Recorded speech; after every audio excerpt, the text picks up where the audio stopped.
नमस्कार, स्वागत है आपका हमारे इस YouTube चैनल पर। मैं मुनमुन श्रीवास्तव आपका हार्दिक अभिनंदन करता हूं और आपके सवालों के साथ एक बार फिर हम मौजूद हैं ड्यू के एग्ज़ाम ब्रांच में। और हमारे साथ मौजूद हैं controller of examination professor Ajay Arora. और आपके सबसे अधिक सवाल जो है वो 6 सेमेस्टर के रिजल्ट को लेकर आए हुए हैं, ये फिल्म के लेकर आए हैं। इन सबके सवाल के जवाब हम जानेंगे।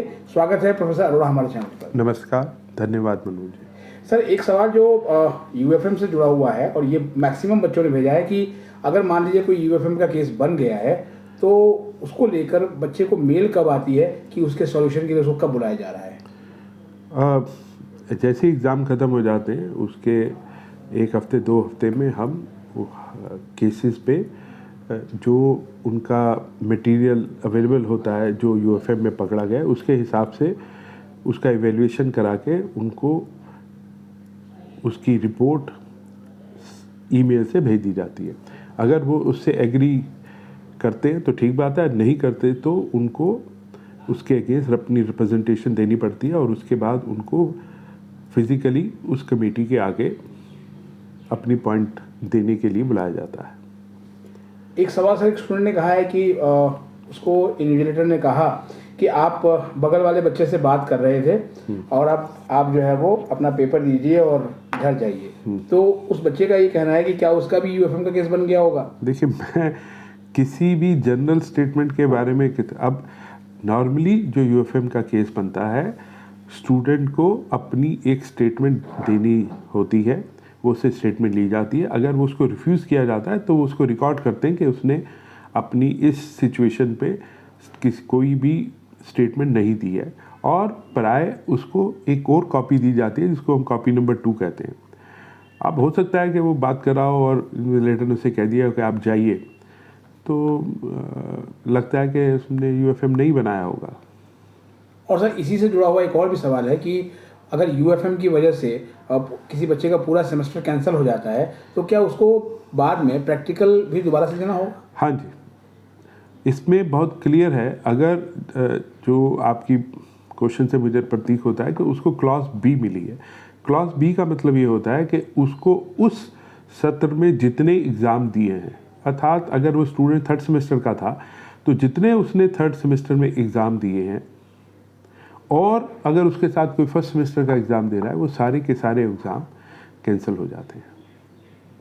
और एक सवाल सर जो है वो यूएफएम से जुड़ा हुआ है कि मान लिया कि यूएफएम के केस में हमारी पेशी हुई और जो है हमने अपना पक्ष रखा और उसके बाद विश्वविद्यालय संतुष्ट नहीं हुआ, तो क्या मामला जो है वो आगे कोर्ट केस भी बन सकता है? नहीं, ऐसा कोर्ट केस में कोई कोर्ट केस बनने की बात नहीं है। आपको जो मटेरियल एविडेंस के हिसाब से जो सज़ा मिली उस सज़ा के अगेंस्ट आपने रिव्यू कमेटी के आगे अपना पक्ष रखा। अगर आपका पक्ष में कोई ऐसे फैक्ट्स आते हैं तो उसको रिव्यू कमेटी कंसीडर करती है। अगर जो फैक्ट्स आप प्रेजेंट कर रहे हैं अगर वो उससे सहमत नहीं होते या वो ऐसे इम्पॉर्टेंट नहीं होते तो फिर वो क्लॉज नॉर्मली सेम ही रहती है।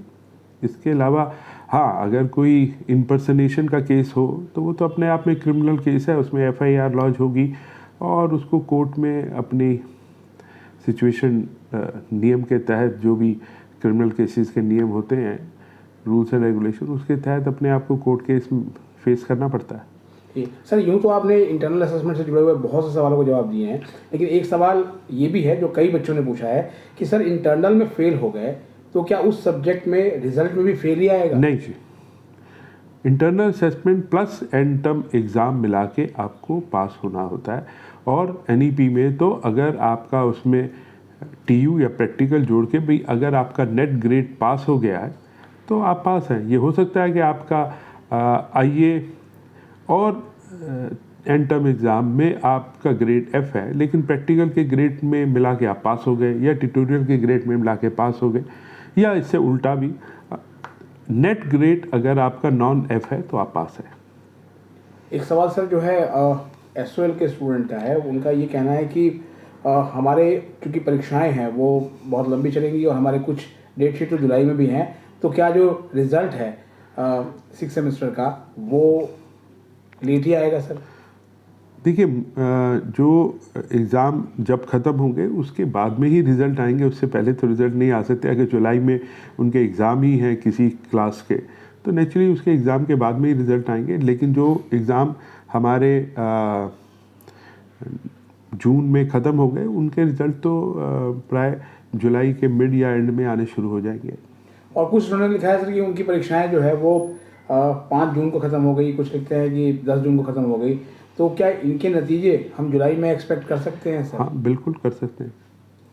और ये सवाल सर एक स्टूडेंट का है, सर अगर किसी का कोर पेपर के इंटरनल असेसमेंट में 26 मार्क्स आते हैं तो क्या उसे फेल कर दिया जाएगा या फिर जो है वो पास रहेगा सर कोर पेपर में? सर नहीं, कोर पेपर के आईए में उसके 26 मार्क्स हैं, तो मुझे लग रहा है कि वो तो एनईपी की बात कर रहा है, क्योंकि एनईपी में अगर वो 3 क्रेडिट का पेपर है तो उसके 30 में से 26 मार्क्स हैं, तो बहुत अच्छे मार्क्स हैं। तो एक्सपेक्टेड है कि वो एंड टर्म में भी बहुत अच्छा काम करेगा, तो उसको मिला के तो उसके अच्छे ग्रेड आने चाहिए। फेल होने की सिचुएशन तो नज़र नहीं आती कि जिसके 30 में से 26 हैं तो उसके 90 में से तो बहुत अच्छे मार्क्स आएंगे उसी रेशो में अगर देखा जाए तो। एक सर सवाल 5th सेमेस्टर से जुड़ा हुआ है कि 5th सेमेस्टर के अभी तक ईआर के केसेस सर सही नहीं हुए, क्या स्थिति है सर? नहीं, देखिए जिनकी ईआर है तो वो तो उनको दोबारा एग्ज़ाम देना पड़ेगा अगले साल में 5th सेमेस्टर का। हाँ, अगर कोई एब्सेंटीज़ के केस हैं, अगर कोई रह गए हैं तो हमें अप्रोच कर सकता है, लेकिन जितने एब्सेंटीज़ के केस थे, एनआरए के केसेस थे, वो मोस्टली रिजॉल्व हो चुके हैं। उनको वो अपनी वेबसाइट पे जाके रिज़ल्ट देख सकते हैं, रिवाइज रिज़ल्ट।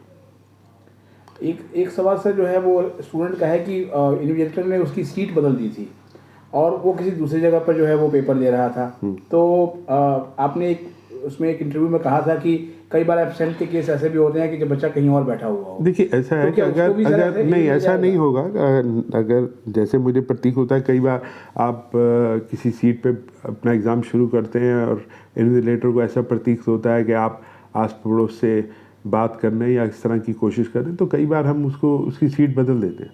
अगर उसकी सीट इन बिटवीन एग्ज़ाम में बदली गई है, उससे उसका कोई ज़्यादा असर नहीं पड़ता।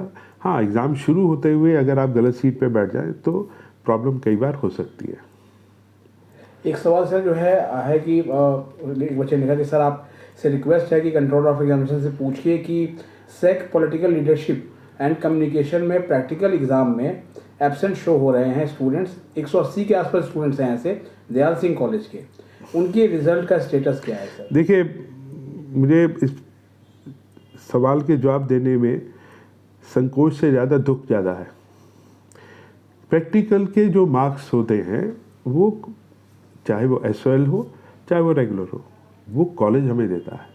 अगर हमारे पास 180 बच्चों के मार्क्स नहीं आए हैं और आज तक नहीं आए हैं, तो कृपया करके उस चीज़ के लिए वो अपने कॉलेज से पहले पता करें कि ऐसी सिचुएशन क्या आई कि प्रैक्टिकल में उनको एब्सेंट शो किया गया, जबकि वो प्रैक्टिकल उनके हिसाब से उसमें अपीयर हुए।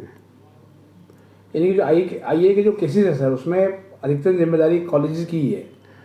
हाँ जी, आईए, ट्यूटोरियल और प्रैक्टिकल, ये तीनों कंपोनेंट जो हैं ये कॉलेज ही हमें सप्लाई करता है। और समर्थ पोर्टल है जिस पे उनको ये अपलोड करने पड़ते हैं और हम उसको काफ़ी देर तक खुला रखते हैं। और कई बार कुछ कॉलेजेस शायद उस टाइम लास्ट डेट तक वो नहीं कर पाते हैं और रिज़ल्ट की हमें प्रेशर होता है, तो फिर हम उसके बिना भी रिज़ल्ट निकालते हैं। क्योंकि बाकी अगर 180 बच्चों का मान लीजिए नहीं आया और उस कोर्स में 4000, 5000, 10,000 बच्चे हैं, तो उन बाकी बच्चों को तो हम इतनी देर तक वेट नहीं करा सकते। तो इस स्थिति में हमें कई बार इस तरह के डिसीज़न लेने पड़ते हैं।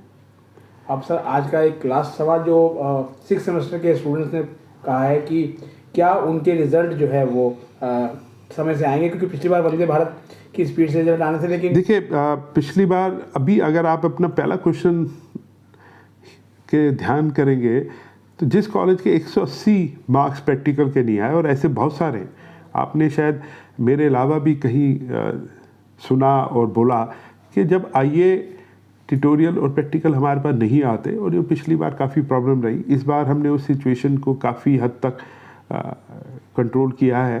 कंप्लीट तो नहीं कहूँगा, लेकिन काफ़ी अच्छी सिचुएशन में है कि हमारे पास ट्यूटोरियल, आईए और प्रैक्टिकल के मार्क्स काफ़ी ज़्यादा प्रॉपर वे में हमें रिसीव हो गए हैं। कम्प्लीटली तो अभी भी नहीं हुए, दुख की बात है, लेकिन हाँ काफ़ी अच्छे हो गए। तो वो सिचुएशन तो मैं 6th सेमेस्टर में एक्सपेक्ट नहीं कर रहा। Will have certainly result in a reasonable time so that the student can take admission in other institution after completely the present course. और अगर कोई बच्चा बाहर जाना चाहता है नौकरी के लिए, मुझे लगता है कि इतनी सिचुएशन इस बार ऐसी नहीं होगी जो हमें 5th सेमेस्टर में किसी वजह से फेस करनी पड़ी। बहुत बहुत धन्यवाद सर हमें समय देने के लिए। नमस्कार, धन्यवाद।